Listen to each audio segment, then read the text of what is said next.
I just remember hearing about Blackbird. You might have been the one that pointed it out to me. That there was this place in Nashville called Blackbird, and it's a world-class studio. It's a destination studio, and people are coming from all over.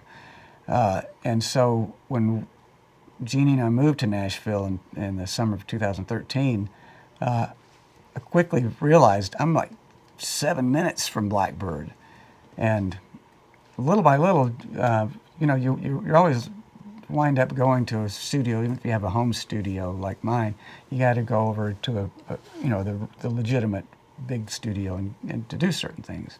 And that's how I got in the door here, was just going over to do some kind of little overdub in their smallest room. But John gave me the tour and set me down in here and played me. There was a 5.1 Queen thing that had extra tracks in it. He set me down in here, and my ears were ringing because I kept cranking it up in here. But I started to feel the magic of this place and got to know John better. So when it came time to cut the master tracks, there was never any doubt where we wanted to do it. We were able to get into Studio A, that beautiful Neve room here. We'd already, had the tour of the mic room and all the vintage gear that he has here. And it's just a dream come true. It would have certainly been worth flying into here from wherever, but to be able to live this close to it, and now Will lives even closer than I do. They've just become kind of our extended family. And what a treat.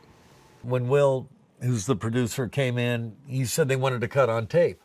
Well, I love that, because as much progress has been made with digital recording, audio tape still sounds incredible. And when you hit tape a little harder than usual, it's a brilliant sound.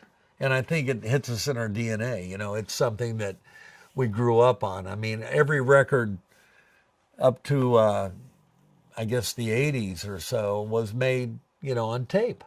And that's something that you fall in love with, the sound of that. And we probably do maybe 3 to 5% of any recording here is done on tape. I wish it was higher, but it's okay. And the other great thing about the whole STYX record is the band comes in at the same time and everybody records together. And it's beautiful. There is such a weaving and I don't know how to explain it, but when the music is right and the parts work together, it's magic. And then they brought in Jim Scott, one of my heroes, to mix the record. And Jim does incredible work. And, I'm just pinching myself that we have such quality people here doing the work they're doing. I really love this record. In the 50s and 60s, early 60s, it was all, in 40s, it was all a singles business in the music business. With the Beatles, the album came about as a complete work. You don't want to buy just one song. You want to have all of it. It all works together. Well, that's what they did with this new record. It's a concept record.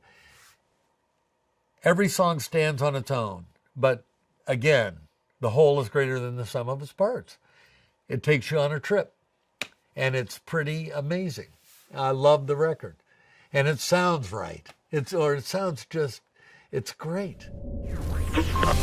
Light it up, let's get this show on the road.